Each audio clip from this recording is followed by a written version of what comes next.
The cinema specialist Phil and John are back, and today we are getting into the Valentine's Day spirit by discussing the 10 most heartbreaking relationships in film history. So, John and I figured let's jump on in.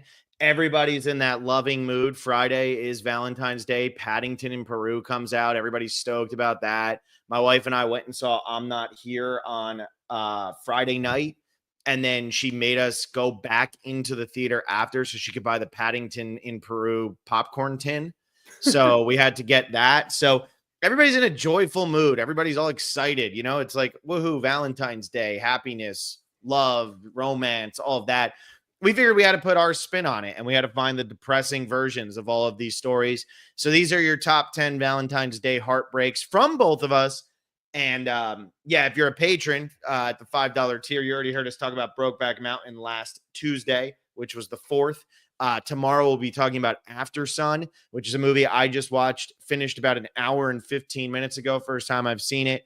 So if I'm absolutely miserable tonight, it's because I just watched that. And John and I understood the assignment when we were putting these together. But here we are. We're going to dive in. This is all about finding those really, really, really depressing relationships. So what's important about this, though, is this isn't just going to be the most depressing movies you've ever seen, right? Like we would just go through our top 100s, though. That's the problem, right? Like The Deer Hunter is my number one movie. It's also very, very depressing. That's not what this is about. This is about really depressing relationships and focusing in on the relationship in each movie. And so I ended up leaving off a lot that I thought were going to be here. Like Alvy Singer and Annie Hall, I ultimately decided that's just a general relationship, and that's the ultimate romantic comedy. But both of them end up living pretty solid lives after that. I tried not to go too much of deep cuts. Like I could have done De Niro and Meryl Streep or Christopher Walken and Meryl Streep in The Deer Hunter, but I didn't want to go too deep into these. I wanted them to be a little bit more front and center in the movie, with the exception of course, one of them that I will talk about when we get to it, which it's just impossible to leave it off. And I guess it permeates throughout the entire movie, even if it's not that big a part of the movie. But John, here we are, top 10 Valentine's Day heartbreaks. You had a lot of people worrying about you on your Letterboxd over the last week. Was it worth it, John? Was it worth it? I mean, I was watching some really good movies, but I'm sad. I'm very, it hit right as the first snowfall hit Victoria this week. So that also already had me down. And then I'm watching all these very, very sad movies centered around very depressing relationships, and wasn't great for my mental health this week. If you see my review after watching After Sun last night, it just says, can I start watching happy movies again? Yeah, I mean, After Sun was one of those experiences, man. And I'm going to talk about that movie eventually here because it ended up making my list. But it's like, that's just one of those movie going experiences where I can understand why some people found that movie to be too artsy and didn't really like it and maybe were off put by it. I'm not surprised it didn't get a Best Picture nomination, even though it should have back in 2022. It doesn't surprise me because it is a very, very, very artsy movie. And when it started off and we're literally listening to Sophie like breathe in bed, I'm like, okay, this is pretentious nonsense. Typical A24 crowd trying to tell me something is better than it really is.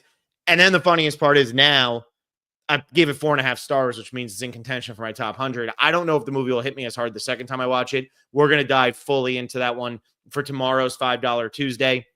And we'll definitely get really heavily into After Sun then. So stick around, stay tuned. If you're already a $5 patron, listen to us talk about one of the more modern movies we're going to talk about, because we do tend to kind of bounce around and talk about some older movies and things like that. But yeah, so today, top 10 Valentine's Day heartbreaks. Let's dive in. Let's get it started.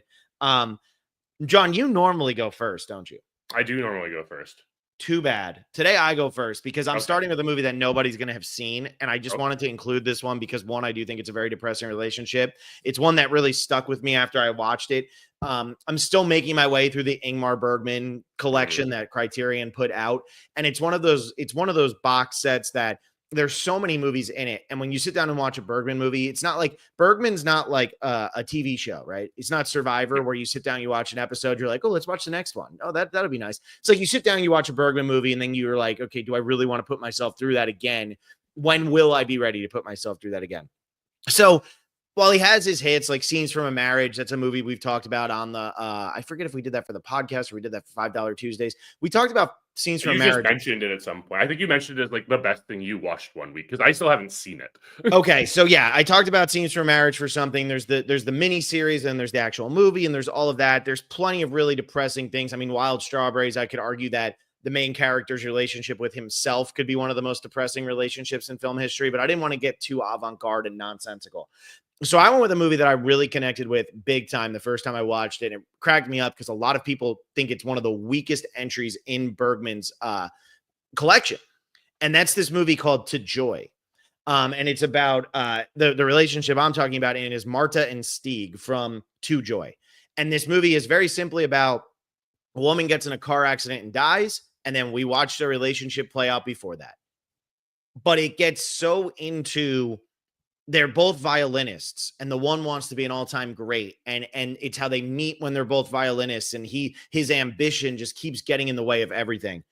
And watching the relationship unfold, knowing that it's going to be absolutely tragic, knowing that everything's going to happen terribly for them, it had to make my list, so I'm including it on here. It's one of the hidden gems of Bergman's collection. There's a lot of movies that a lot of people like really revere from Bergman's collection that so far have been like, that was okay. Like, I don't really get it. I do think sometimes when you get a director like Bergman, some people just want to tell you that movies are really good because they've seen them. But this is not one of those. I'm telling you, like, this was just a movie that really took me by surprise. It's one of the lesser regarded, but it is so worth a watch. And the relationship of Marta and Stieg is so worth it. And it kind of sets up like, you know, I'm starting with a foreign movie for this, an international film for this. I'm going to be ending with an international film for this too, which might surprise some people when I actually get to what it is. But yeah, so I'm starting with my number 10. It is Marta and Stieg from To Joy. Yeah, you're right. I've never seen this movie. I do need to get more on Bergman. I haven't watched a lot of Bergman, but I'm excited to. Scenes from a Marriage was one of the ones I was considering watching this week, and it's just hard to carve out the necessary time to watch it. Oh, does John not have enough time to watch a long movie? Was it too long for him? I had to watch Tango. I had to go for quantity, unfortunately, in order to properly make this list. So I just had to leave off one that I hadn't seen instead. But I mean, I felt like with Scenes from a Marriage too, the series and the movie are both depressing. They have their depressing moments, but I was looking for movies that end on dark notes. Like they end where things weren't okay. Things don't get better. And even if the movie doesn't end on the note, like somebody dies, something's heartbreaking, something's depressing. And some of these relationships, it's not even so much that like, wow, this is so heartbreaking because they were mean to each other or it didn't work out or anything. It's just like, yeah, somebody died and that made it heartbreaking and that's depressing. So, but yeah, I wanted to start with this because Scenes from a Marriage, when you watch it, it doesn't end on the most negative of notes, especially when some of the stuff that comes from before it is pretty hard to watch. So the way the Criterion Collection sets it up is they have you watch the mini series, then watch the movie. So if you're able to do it that way, John, go ahead and do it that way because it's interesting to see what they cut from the movie. And I think the movie has it cuts out probably the best scene or one of the most important plot points from the miniseries. And it blew my mind that they did that. But anyway, so you're up. I am. And my approach to this list, I really wanted to focus on like different types of relationships that were going on. So we don't just have romantic relationships, we have other types of relationships as well. But more importantly, my criteria couldn't just be they don't end up together in the end. Because if that was the case, something like Casablanca just becomes number one. Yeah. Right. And we try everything not to get Casablanca on these top 10 lists, apparently. And we haven't done it yet. Good for us. We're doing a hell of a job. Really good. But that's the ultimate movie of they don't end up together. But in the end, it's kind of a happy ending. So we couldn't really go with that. So I'm going to kick it back and I'm going to start us off just with the classic love tragedy. Sometimes, you know, it's written 500 years ago and it's considered one of the greatest tragedies of all time for a reason. And I am going with Romeo and Juliet. And there are so many different interpretations of Romeo and Juliet you can take with this to figure out like which one is the most depressing. You could go with the Zeffirelli film. You could go with any of the millions of other adaptations of Romeo and Juliet. You could go with something like West Side Story, where there's the heartbreak of Maria after watching Tony die and kind of having to live with that and not dying herself. But ultimately, I think the most tragic ending, and it is kind of like the most praise you can really heap onto this movie, does come from Baz Luhrmann's interpretation of the film or Look at of the that, John. story. I'd already written the plus. I knew where you were going. Oh, yeah. So it does come down to Romeo plus Juliet. And specifically, it's one very distinct decision Baz Luhrmann has in that final scene. And it is Claire Danes' Juliet opening her eyes right before Leo's Romeo kills himself. It is absolutely one of the most tragic things because they are so close to just being connected again. And it's taken away right in front of her eyes, resulting in her also killing herself. It is absolutely tragic. And again, it's low on my list because is it as tragic and as moving as what else I have on this list? I'm not really crying as much when it happens, but it does evoke that. And it is, I think it would kind of be disingenuous for either of us not to include kind of the be all end all tragic ending to a romance on either of our lists. Yeah, no, I mean, I totally agree. I didn't put this on there. I do think that this is the best version of this telling. Like, I know West Side Story. I'm talking about like authentic, full 100% adaptation of Romeo and Juliet. I feel like this is my favorite one. I like it more than the Zeffirelli one. And, you know, I think that Claire Danes is so good in that movie. Like, she really is so good in that movie. I don't know about the Harold Perrineau version of Mercutio, but like, everything else is like really solid in that movie. I just feel like the Harold Perrineau Mercutio, you're like, what? Where is this coming from? It's so out of nowhere. But yeah, Claire Danes is what really takes that to the next level. And Baz Luhrmann, I mean, for as you know, he has some of those fast-paced walking scenes and stuff in that movie, which are really stupid. But for the most part, he nailed it. That might be one of the best movies he ever did. So good for him. Romeo and Juliet coming in at 10. Yeah. I guess that takes me to my number 9. And this one, I would be shocked if it didn't end up on your list, Phil. And it was one that I was humming and hawing about whether or not I wanted to include it. But ultimately, sometimes the relationship seems like it ends happy, and then you get that last longing moment that proves to you it is not a happy ending for a relationship. It's Benjamin Braddock and Elaine Robinson from The Graduate. Yeah, see, for me, I didn't put this one in there because at the end of the day, they still have hope. They might not have much, but they have hope. They have I hope. don't think they have hope at all. No, but here's why. Here's why. They're still alive, and they're on that bus together. Okay, they have more hope than anybody else on my list. Yeah, I get that, right? Because in the end, they are still together, but it is that look of realization that ends The Graduate that really takes this one up there for me. And again, what you were saying is kind of why I was humming and hawing about whether or not to include it, right? They are still technically together, but it's so depressing. It's just, and the other reason I didn't really want to include The Graduate is because The Graduate's kind of a funny movie for the most part. Like it's more, it's a comedy, is the way you would kind of keep it. And it's like, it didn't feel quite the way this list was going, but in the end, I think we kind of needed that levity to it because, like I said, the rest of the movie is very depressing. But it's that moment, that blank stare with both of them just looking forward as the movie ends. It's just like, yeah, this is just that realization you've made one of the biggest mistakes of your entire life. Yeah, exactly. But they're young. They have hope. I think in all of mine, 1, 2, 3, 4, 5, 6, 7, maybe 8 of the 10. I can't confirm or deny the 8th one. Okay. 8 of my 10, somebody ends up dead. Oh my! In the other 2, it's just really downer endings. So it's like, there you go. That like these 2 are young. They have their futures ahead of them. Yes, I agree. The Graduate does end on a downer note, but for me, I ultimately left it off this list because. Also, I didn't want to just make this a reiteration of my top 100. And that's totally fair. I get that. 1, 2, 3, 4. I have 5 movies not from my top 100 on this list, which was pretty good. I have 6. I beat you.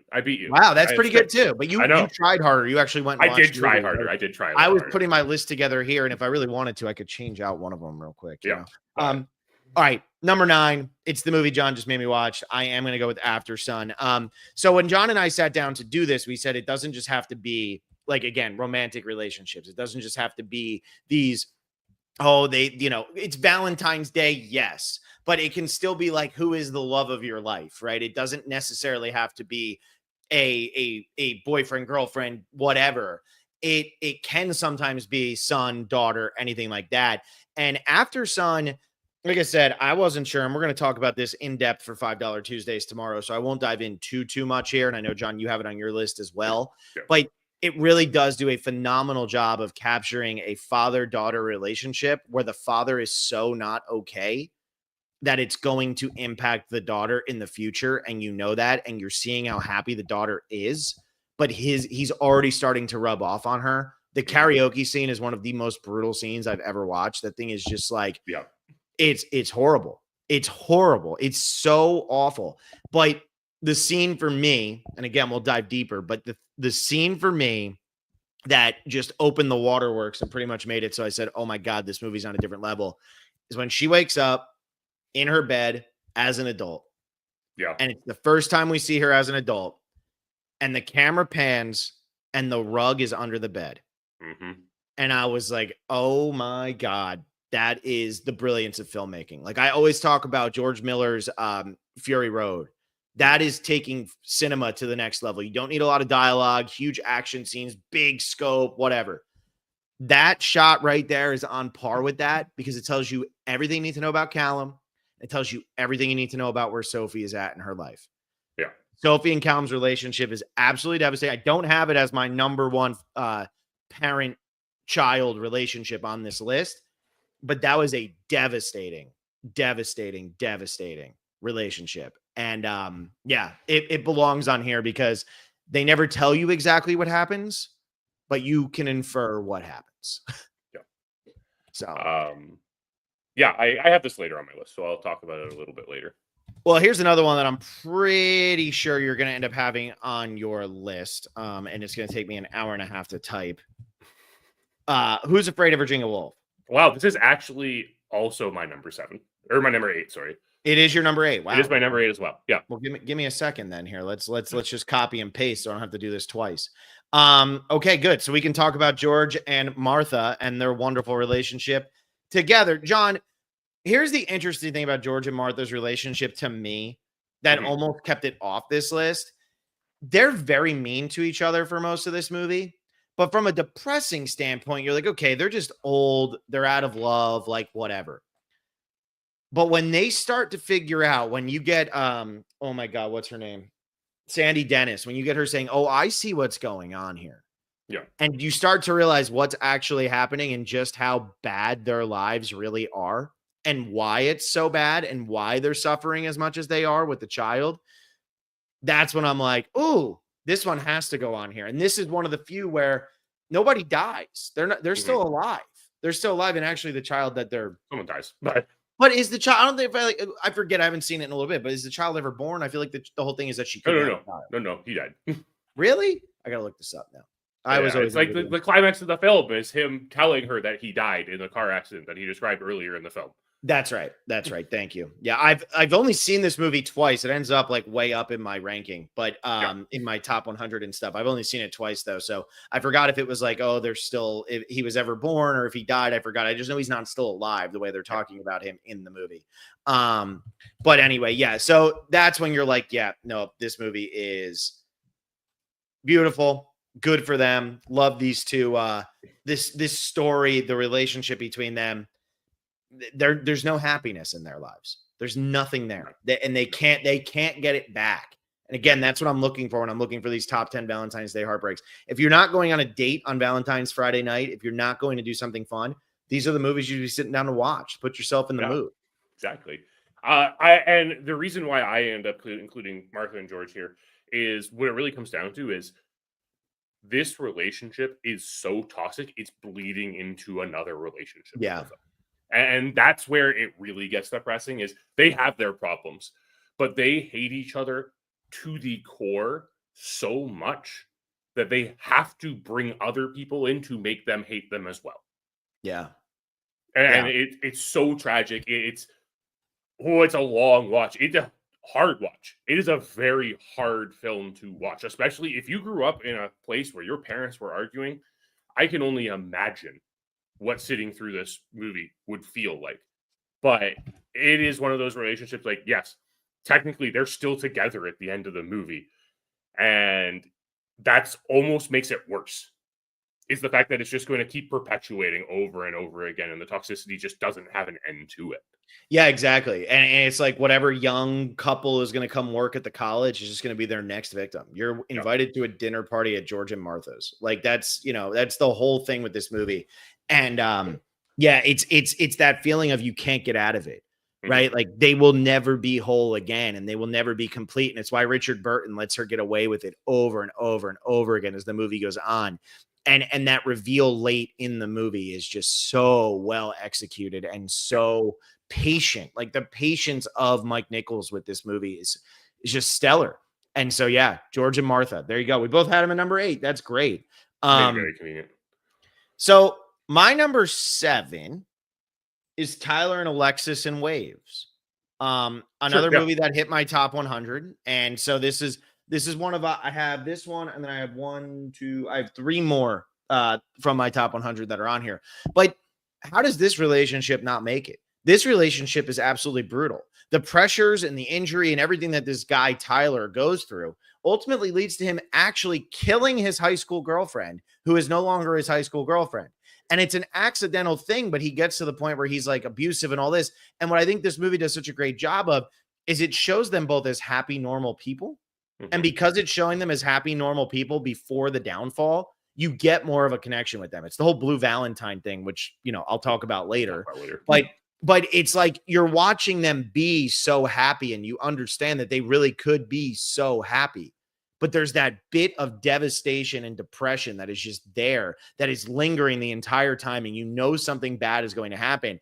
And then when it does, you can't help but be absolutely devastated. This is like one of the ultimate tragedies. And what's really crazy about it is it's only the first hour of the movie. The second hour of the movie has nothing. I mean, it has a lot to do with that. Obviously, it's all about that relationship, but those characters aren't in it anymore.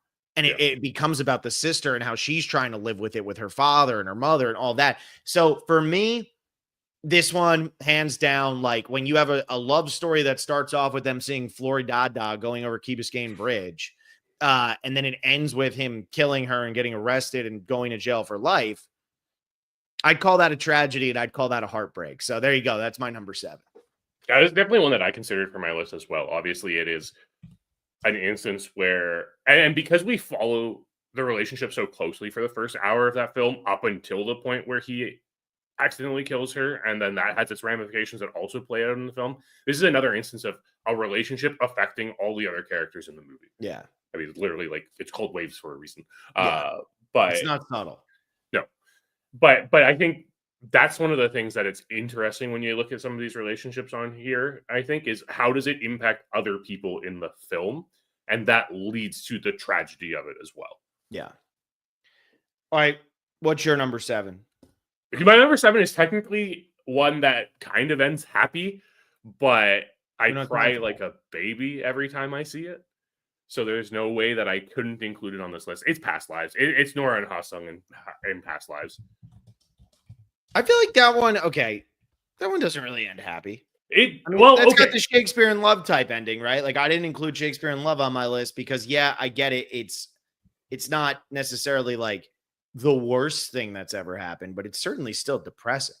So there is a tinge of hope in the ending of the movie. Obviously, especially I think the moment where I literally can't stop crying at all is that interaction between Nora and Ha-sung as Ha-sung's getting into his Uber at the end of the film. Mm-hmm. And Ha-sung just gives the line, what if this is one of our past lives and we're already together in another, right? Mm-hmm. And like that is that kind of hope to it, and it does end optimistically. I've spoken about this movie a lot, and just kind of like the symbolism that happens in it. And Ha-sung is progressing to the right with an open window for the first time after that movie, and that's a big thing to kind of show the optimism of it. But then it's also juxtaposed with Nora crying for the first time as an adult in Arthur's arms at the end, which also kind of does have a happiness to it because of what it talks about earlier in the film, where she stopped crying after she immigrated because she realized nobody cared. Mm-hmm. So like she realizes somebody cares this time. But I mean, you also have lines like, "I didn't realize liking your husband would hurt so much," Yeah, yeah. and things like that, right? Like it is tragic and sad, and but the movie knows what it's doing with the relationship too, and is playing on that tragedy, right? We have the entire scene of Nora and Arthur in bed together, where Arthur's like, "If this was a book, I'd be the like villain American husband who's keeping Yeah. you away from the love of your life." Yeah. No, I mean, Past Life is great. I've still only seen that once, so I got to rewatch that. And I don't think that ends on a positive note, though. Like, I get what No, you're I saying. say that there's It's hope. It's cathartic. not positive, but Yeah. there is hope. Yeah. There's definitely more hope. Well, and hope is a bad thing for this list, John. I Hope is a know, bad but thing. I mean, this movie makes me cry like no other movie ever Yeah. has. So I guess that gets you far enough here. yeah, All right, and then what do you have at number 6 since we both had 8 and it threw off our rhythm? it did. I have Blue Valentine. I have Dean and Cindy and Blue Valentine. That's way too low. Well, that's fine. You had after sent too low, so it's fine. We're Yeah, countering each other out here. It's very similar to George and Martha and Who's Afraid of Virginia Woolf, right? Except it's depicted in the way more tragic way of, hey, we're going to show you that these two are not getting along with each other at all, and then we're going to show the beginning of their relationship. Mhm. And that juxtaposition that is used in the film makes it so much more tragic because you see them falling in love and out of love at the same time, and it's just so sad. Yeah, to me, Blue Valentine, and I have it much higher on my list here, but Blue Valentine is the ultimate anti-Valentine's Day movie. Like, Yeah. to me, that's what this is. This movie is just, and you always think about that type of stuff, right? Or maybe you don't always think about that kind of stuff. Maybe I'm a weirdo, but it's like you think about these things in your life of you're making these decisions not knowing what the outcome is. But eventually you're going to get to a point where you're going to look back on the decisions you made and say, am I happy with this? Did I make the right decision? Did I go right when I should have went left? Like, what happened? And what's so amazing about movies and TV and books and whatever is that you can see both at the same time. And that's what's so beautiful about this movie is you get to see them as an older couple. Mhm. And you get to see them young and in love and so full of optimism and energy and excitement and everything. And now you get to see them old and you're rooting for them. Don't you remember? Go back to this. But we remember it because it's a 2-hour movie. They don't remember it because it's 20 years plus of lived life. And Well, I it's like think that 7, but is that all it is? Yeah, whatever. I mean, because I'm more, it's whatever the daughter's age is. yeah, I'm more plus, talking in terms of like grand, pregnancy. big picture of like these types of Yeah. movies. But yes, it's only 7 because it's however old she is. You're right.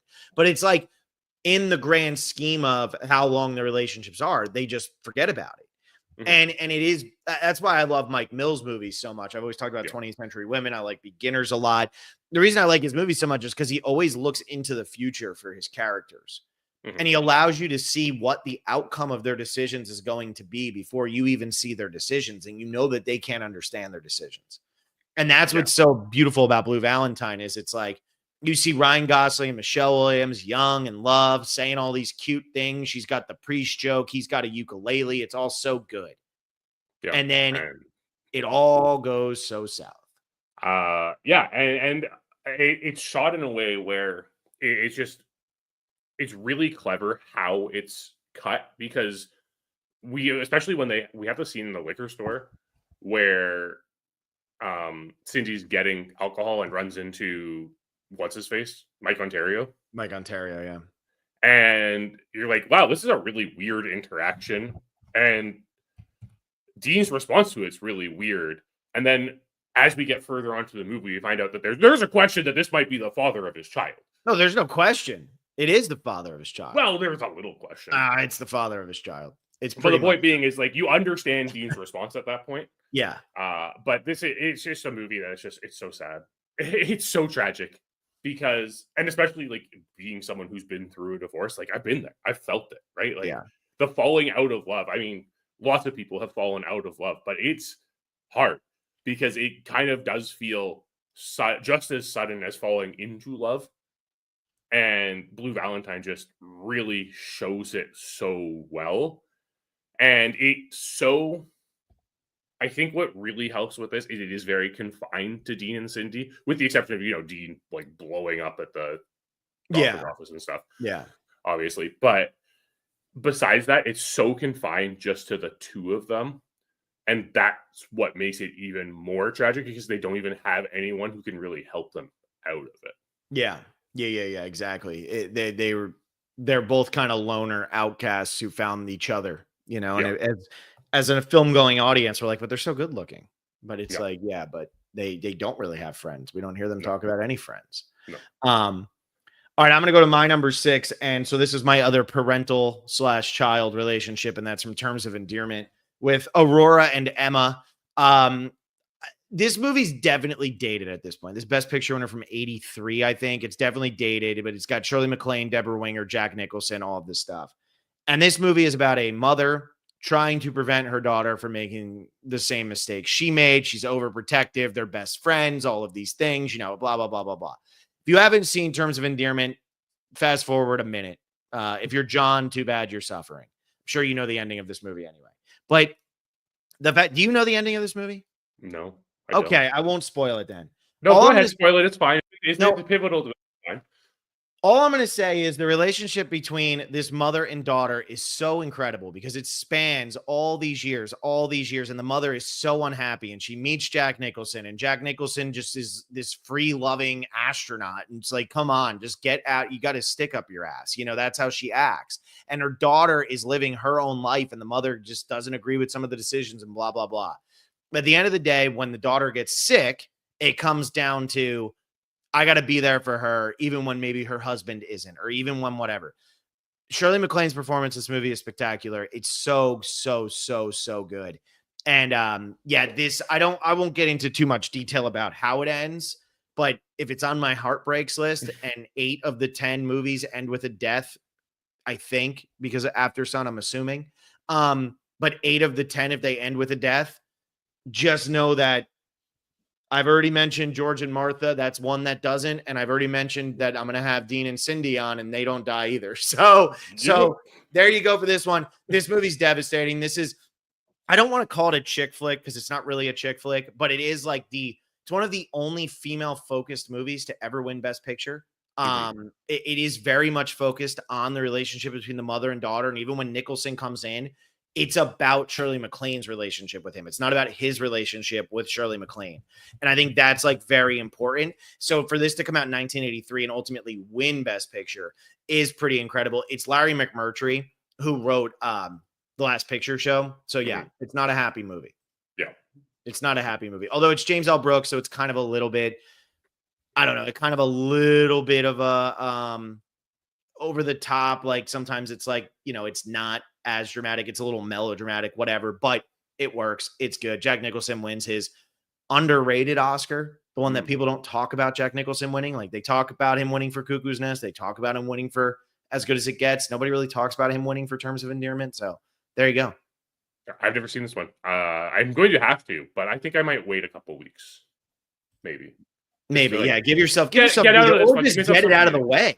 I mean, with what our next week is, I have a different type of depressing movie I have to watch for the next little while. I know. By the way, anybody who's listening right now, if you're wondering what next week is, it's the 10 worst movies nominated for Best Picture since 2000. So we'll be getting to that. Okay. My number 5 is Robbie and Cecilia from Atonement. Yeah. They didn't deserve it. They still don't deserve it. I'm making John read this book for a book club. They don't deserve it. It's just so brutal. And what is so painful about this movie is they give you the idea that like, wow, they did get back together and they gave you the happiness. And obviously at the end of the movie, we hear Saoirse Ronan's adult character say, I wanted to give them the happy ending that they didn't get because I took that from them. And knowing that it was taken from them, but we still get to watch it play out as if it could have happened. Like heartbreaking. Middle finger. Hate you guys so much. If you want to hear a full podcast on Atonement, it was in my top 100, still is in my top 100, but we did a top 100 movies podcast involving Atonement. So if you want to listen to that more in depth, go ahead and check it out. All I know is that when Atonement ended the first time, I was like, man, I really, really hate this movie. That was just, it's so, when the water comes rushing in to that tunnel, when she's with her voiceover, it's just like, I didn't need that. I didn't deserve it. Robbie and Cecilia didn't deserve it, but I didn't deserve it either. I was very close to putting Atonement on my list, but ultimately I decided I didn't want to watch it again because I didn't want to be that depressed. Oh, there you go. Instead, you get to got to the end of the week, and I was like, I have to draw the line somewhere, and it's Atonement. Eventually, you got to give yourself a break, right? Yeah. Yeah, All right. but yeah, this was one that was like highly in contention for my list. Had I rewatched it, probably would have made it on there.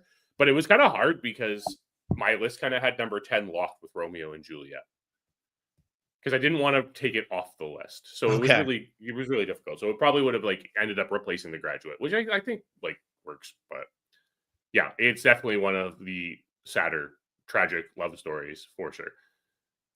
All right. What do you got at number 5 for yourself? I number 5 is one of those that is more tragic because you know it's doomed to fail the entire time, and that is Marianne and Heloise in Portrait of a Lady on Fire. I still haven't seen that. I know it's a tragedy in itself, but it's also like a very tragic relationship because what happened for those who haven't seen this French film from 2018, it's about a woman who is commissioned to paint a portrait of another woman who is being married off to a Milanese man, and it's like supposed to be part of the marriage and everything like that is to get this portrait of the woman, but the two women end up falling in love with each other, and it's very much this sense of freedom that they get with each other. It does have a lot of similarities to Brokeback Mountain, which I'll be talking about in a little bit, but when it really gets down to it, it's so tragic because they can't be together and they're so in love with each other and they still hold that torch for each other. And in the epilogue, it really shows that they're still holding that torch for each other, but they've never seen each other since the end of since they parted ways off this island that they were living on for this couple of weeks. But they're the hints and the closing sequence with Eloise at the symphony listening to Vivaldi. It's just one of those moments where it's like, oh, please stop so I can stop crying. I will watch it eventually. Eventually, I will get to it one day. Have you seen Water Lilies yet or no? No, I haven't. Same director. Oh, good. Same director. I haven't seen that either, but I know that Water Lilies is another one. Came out in 2007 that's pretty highly regarded by Celine Sciamma. Sciamma? I don't know how to say her last name, but yes. I'll have to see that. Number 4, John. Number 4 is finally Aftersun. I have Aftersun here because, and this is the only non-romantic relationship I have in my top 100, and it's just devastating. Like you said, like the karaoke scene, heartbreaking. It's just like what's going on. You're seeing this drift between these two this parent and his daughter, and it's all wrapped in this sense of how accurate is what we're seeing to what actually transpired on this vacation, and this idea of an untrustworthy narrator and everything like that, and that closing sequence to Under Pressure, might be one of the most depressing scenes of all time. That closing sequence to Under Pressure is so unbelievably well handled. Yeah, it really is. You can listen to us talk about it over on the Patreon. Yeah, no, the Under Pressure scene is crazy good, crazy good. That is a movie that manages to hit nostalgia, melancholy, all of that stuff, and keep it real. It's one of those movies that makes you kind of want to phone your parents afterwards and just talk to them and make sure they know you love them. No, I just wanted to go on an hour-long walk by myself. That too. Yeah, I wasn't thinking about calling anyone. I almost called off the podcast. That's all I was trying to do.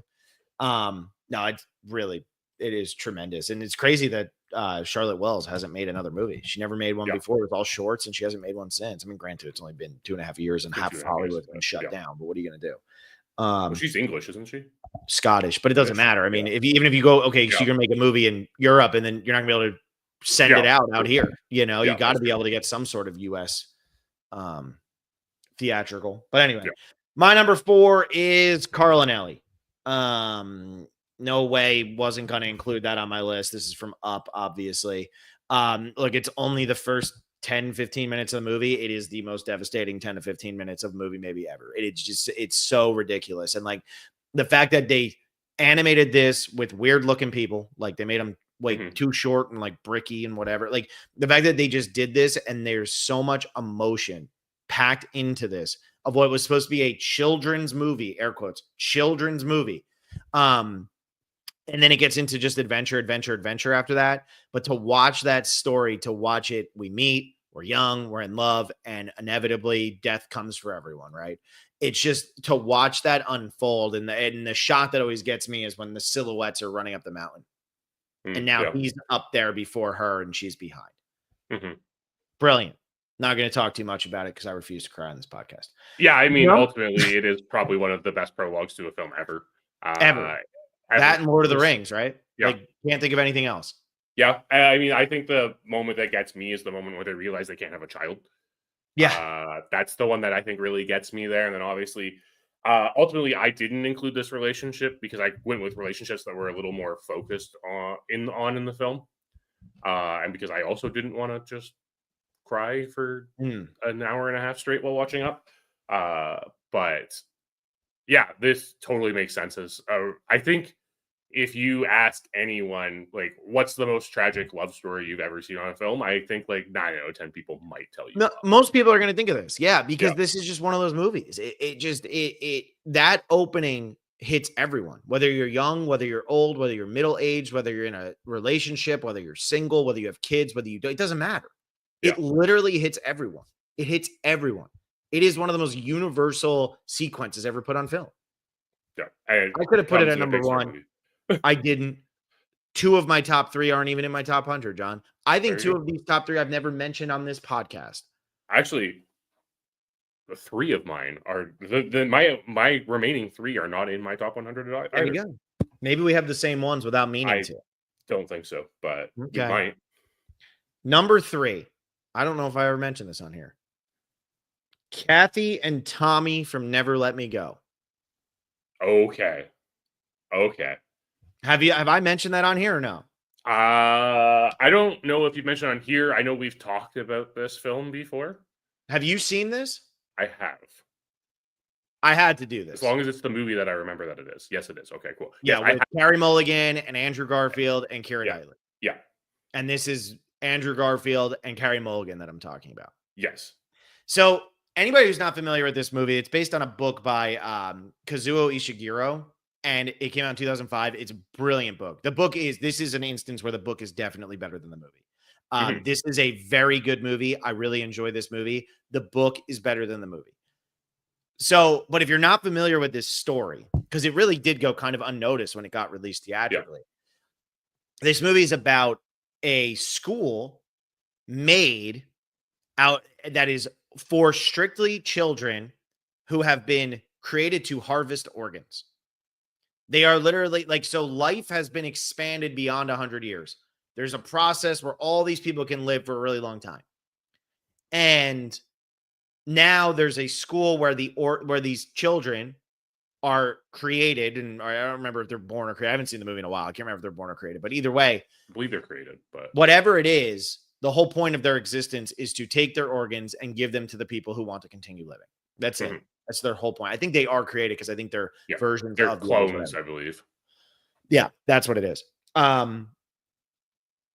The 3 of them, Tommy and Ruth and Kathy, the 3 of them are really good friends, and they find out this, and then as they get older, they all have to get ready for their donations and things like that.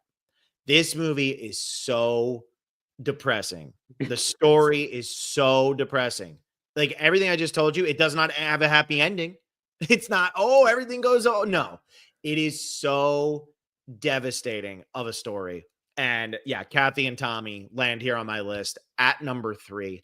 Right behind, and I'm going to jump ahead of you here, but right behind my number 2, which is Blue Valentine. Okay. So my number 3 is Never Let Me Go, and my number 2 is Blue Valentine. And I want to say those both because then my number 1 is going to be a movie that I don't know if I've ever mentioned on this podcast. And quite frankly, John, it's a movie I don't like. That's what I'm even more excited about is it's a movie that I don't like, but I don't think that you can argue that it's not the most depressing, heartbreaking love story ever put on film after you've seen it. So Oh, I don't know. My number one's pretty heartbreaking and depressing too. So we'll see. talk. But yeah, so I go Never Let Me Go here at number 3, and then Dean and Cindy at number 2. I always just think about the fireworks going off at the end of the movie when Yeah. he's telling his daughter to go home, and it's Yeah. just silence other than the fireworks, and then it cuts to Grizzly Bear playing whatever song for the end credits with the fireworks exploding. You see them in love, young, blah blah blah. It is that, to me, Eternal Sunshine of the Spotless Mind is the greatest love story ever told. Blue Valentine, though, is the greatest, like I said, like anti-love story ever told. Yeah. It really is. I mean, and that trailer is still to this day the greatest trailer ever made. That trailer, I could watch that trailer and give it 5 stars and put it in my top 100. It's the greatest trailer ever made, and it captures this whole movie. And this movie is just, it's beautiful. Dean and Cindy, they're my number 2. Yeah, I mean, going back to Never Let Me Go, that movie is really amplified by the performances by Andrew Garfield and Carey Mulligan in those roles. Especially because, like, it's still, I mean, we're kind of still at a point where Carey Mulligan does not get the respect she deserves, and she doesn't at all in general. Like, neither of them. Promising young woman, and all of a sudden everybody's like, "Oh, look, she's talented." It's like, where the hell have you been? Yeah. And trust me, in a week on the 18th, we're talking about The Blind Side because it's one of the worst Best Picture winners or Best Picture nominees of all time, and she lost to Sandra Bullock for The Blind Side. So it's just insane. It's insane. She's so talented. Yeah. So my number 3, I don't think you're surprised for me to have this movie on my list here. It's Chow and Sue Lee from In the Mood for Love. Dude, here's my thing. I don't really like In the Mood for Love that much. Yeah, I've noticed that because I saw your Letterboxd review after I reviewed this movie. I think it's super overrated. And trust me, the second time I watched it, I liked it so much more than the first time I watched it. I first watched this for the first time in college. I hated this movie. And then I watched the second time, like, that's a good movie. It doesn't hit me, so I want to hear it. Go. Okay, Wong Kar-wai just does such a spectacular job with this movie, and a lot of it comes down to the fact, and I think it's really interesting seeing this movie. Wong Kar-wai creates a Hong Kong cinema film that is shot exactly like a European cinema. It's a European film. Mm-hmm. You watch this movie, it's not shot like Asian cinema. It is shot like European cinema. It quite frankly, it's a lot of Ingmar Bergman in this movie. Mm-hmm. And this relationship is, and why I find this relationship so tragic, it is 2 people who happen to be living beside each other who find out that their spouses are cheating on them with each other. Mm-hmm. And why it's such a tragic love story is they end up falling in love with each other, but decide at the very onset when they key together that their spouses are cheating on each other, that they can't be like that. They cannot stoop to their level and start cheating with each other or cheating on their spouses either. And because of that, we just watch them progress, and they have this friendship that evolves into love. And it is so painful. It is so tragic. And the ending sequence of this film that is set up previously, where we have the description of people when they have a deep, dark secret, they carve out a hole in a tree, they whisper it into it, and then they fill it up with mud to let it stay there forever. And then when we get to Angkor Wat at the end of this film, and we see Chow whispering into the wall in Angkor Wat and then walking away with the hole filled with mud, it is devastating, especially because it follows up this like near miss of them being in a spot where they could actually be together, and just Chow not knocking on the door to find out Sue Lee's in the apartment. Yeah, the biggest problem I have with the ending is that it just keeps going after he fills it with mud. They keep showing different shots of like Angkor Wat. I'm like, stop, just end it. Like, we end it with the symbolism. Stop. No, it was much better the second time I watched it. And yes, I agree, it's a solid one. I just found I found this to be one of the more overrated movies, just mainly because there's the acclaim for this movie is out of control. It is. People love it. Now you're not helping it. I know, but you can also not watch this movie and not be like, yeah, this is a movie John's gonna love. Yeah, I know. I mean, it's not. Was my first 4.5 of the year, so like this is in contention for my top 100 next time. There you go. All right, what's your number 2? My number 2 is Brokeback Mountain. We podcasted about it last week. Enos and Jack in Brokeback Mountain, and again, this kind of like falls into the similar category of like Portrait of a Lady on Fire. This idea of like this love that can't be there, and you. The thing with Brokeback Mountain that makes it ever so much more tragic is you see, again, the ramifications of this relationship on every relationship these people have. It's just absolutely devastating. And the way that Ang Lee just sets it up like that slow burn while on Brokeback Mountain until Enos and Jack finally actually connect with each other. And then progressing through it and seeing Enos, speaking of Michelle Williams again, uh, being getting married to Michelle Williams' character, and then Jack comes back into his life and he's making out, and Michelle Williams walks out of that apartment and sees them there. Tragic heartbreak right there for that relationship. And then just continued tragedy of these two men who are making excuses to be together. And you get the "I just wish I could quit you" line, which is just absolutely heartbreaking. And then you have the ending where Jack dies, so they can't even continue this tryst anymore. And Enos goes to Jack's parents' house and finds his shirt from Brokeback Mountain. Just like the waterworks cannot stop. Yeah. This is just so much tragedy wrapped into this movie. Ang Lee handles it absolutely perfectly. It's just, I'd be remiss to leave it off this list. This was my number 10 until I watched After Sun tonight. Yeah. That's literally what changed it. Like, this was going to be my number 10. Brokeback Mountain's a great movie. It really is. It's one of those, it came out 20 years ago. It's great. 20th anniversary of Brokeback Mountain. Go watch it if it's your first time. It's so good. Kevin Hernandez here says, would My Girl count? Yeah, My Girl definitely counts. Absolutely. My Girl is depressing as hell. Yeah, that movie counts. Yeah. All right, we both have our number ones. I know what yours is. I assume so. Yeah. Whoa, maybe I don't. I don't know if you ever talked about it. I was just going through your Letterboxd reviews. I think I know what yours is. Yeah, I mean, you can figure it out based on the movies that I watched last week. Does it have somebody in it that you've already talked about? No. Oh, then I don't know what it is. I thought it was going to be All of Us Strangers. It's not All of Us Strangers. No, I know that wouldn't actually just. I put The Graduate on instead of All of Us Strangers. Okay. All of Us Strangers was very close to making my list. Ultimately, I decided that yes, the relationships are tragic in that movie, but it's more the main character's relationship with himself and his trauma that really drives that movie, rather than his relationship with like the other relationships that are in that movie. Though again, fantastic movie. If you haven't checked it out, like check out All of Us Strangers. Yeah, I haven't seen that yet. No, my number one is Ben and Sarah in Leaving Las Vegas. Oh yeah, Leaving Las Vegas is brutal. This is absolutely the most depressing movie I've ever seen. And if you look at my Letterboxd review from it last week, it literally just says, I can't believe I made myself watch this movie again. This was a movie that I thought it would be a one and done for me. And I had no intention of watching it, but I was like, I'm pretty sure this counts and I have to double check.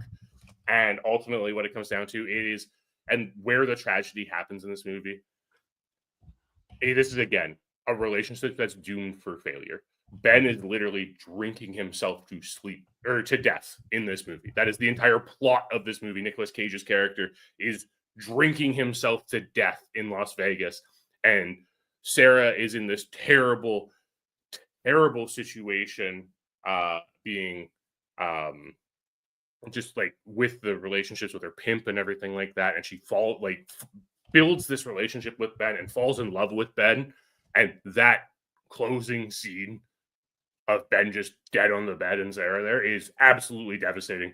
Oh, this is such a tough watch. Well worth the watch, but you're literally watching a relationship that you know will end as horribly as possible for 2 straight hours.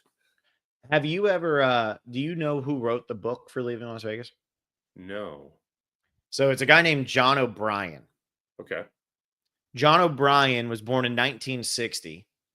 He got married in 1979, moved to Los Angeles in 1982, and got divorced in 1992. He wrote a novel called Leaving Las Vegas, dedicated to this woman who he had divorced, which this book did not come out until after they had divorced. No, it was published in 1990. Okay. 1990 was when it was published. He was an alcoholic who was in and out of rehab for years and shot himself in the head in 1994 before this movie was released. Ugh. So if his father is on the record saying that this novel was his suicide note. Yeah, I believe it. So if you already weren't feeling deeply, darkly enough about Leaving Las Vegas, the person who originally wrote this, because Mike Figgis directed the movie, and I think he wrote the screenplay. John O'Brien had died by the time. It is just, it's so brutal. just know that the person who's going through this or who wrote this was going through the same thing Nicolas Cage is going through in this movie. Ultimately, I wouldn't have put this on my list because I feel like Nicolas Cage is everything for me in that movie. Elizabeth Shue is very good, but Nicolas Cage, everything. I've only seen this movie once. I'll never watch it again. And I think it's one of the best performances. Nicolas Cage is phenomenal in this movie. I'll never watch the movie again. I said to my friend when we watched it in college, he was like, "Oh, that movie's amazing, blah, blah, blah. That's one of my favorites." I was like, I watched a man drown for 2 hours. I'm good. And that leads me into my number one, which is a movie where if you want to watch somebody die for 2 hours, sit down and watch them more. The Michael Haneke movie. I don't know how you say his name. I always say it wrong. Anne and George's relationship in this movie is the most depressing thing ever put on film. I hate this movie. Like, I really do. Maybe I'll rewatch this movie one day and maybe I'll feel differently. When I watched this movie in college, I hated this movie. I hated it. But it has stayed with me, and it is so hard to watch. You are watching a woman just die for the entire movie, and you are watching her husband, because they're both so old, you are watching him be there for her the entire movie as she is dying. It is one of the hardest watches. It's chock full of symbolism. That's how Michael Haneke, I think it's Haneke. I don't know. But that's how he is, right? The white ribbon, funny people, not funny people, funny games. What am I talking about? Funny people. Look, he's great. Like, he makes a lot of really, really, really, really good movies. But this movie is just so painfully hard to watch. The Piano Teacher, that's his other one. Their relationship, you don't smile once the entire movie. And the fact that he just called it love and you are watching an old man be there for his dying wife. And Emmanuelle Riva was nominated for Best Actress that year. She lost. I forget who she lost to. 2012. Jennifer Lawrence for Silver Linings Playbook. Right. Brutal movie. I don't recommend, but it's brutal. It's so brutal. And that's what I got. That's my number one. To me, there will never be a more depressing relationship put on. And they're nice. They love each other. That's the craziest part. But this is you're having a good Valentine's Day. Look 60 years into the future. Enjoy yourself. Yeah. This was one that I was like, I should probably watch this. I haven't seen it before. And again, it was one where it's like, I don't know if I can watch this right now. Especially like the further into the week I went, I was like, I don't know if I can handle it more. It's brutal, man. It really is. It's just so brutal. I don't know what else to say. It's just so brutal. So I put it at number one. I mean, I don't know what more from a relationship. You are literally watching somebody die for the entire movie. Yeah. That's it. It's so bad. Anyway, those are our top 10s. So focusing on the relationships, these aren't the movies that are most depressing or most heartbreaking or anything like that, but these are the 10 most depressing relationships according to each of us. So have a good Valentine's Day. Get out there and have yourselves a good one. If you want to become a patron, patreon.com/thespecialist. We put out our discussion about Amelia Perez today. Oof. For anybody who's a $10 tier and up. We put out a discussion about Amelia Perez. It was an angry one. It was a vile one. We did not like that movie at all. So that was good. Tomorrow we will be talking about After Sun. And then on Thursday we have Anora coming out. And then next week we get into I'm Still Here, which is a movie we both have now seen. And Nickel Boys, which we might be flipping Nickel Boys. Might be the Brutalist. Yeah. So we'll have to see how we feel about that. But then we will be doing The Blind Side on Tuesday because we are doing the worst movies to be nominated for Best Picture since 2000. And that'll be the podcast we do on the 17th. We are doing that next week. So that'll be next. That'll be the 17th. John and I are going to be doing the worst movies nominated for Best Picture 2000 to 2025. We got to text Austin that so he can make the graphic. And then on the 24th, we will be doing our Oscar predictions. Yes. Cool. All right. That's everything. Thank you all so much for listening. I hope you enjoyed this episode, and we will talk to you next week.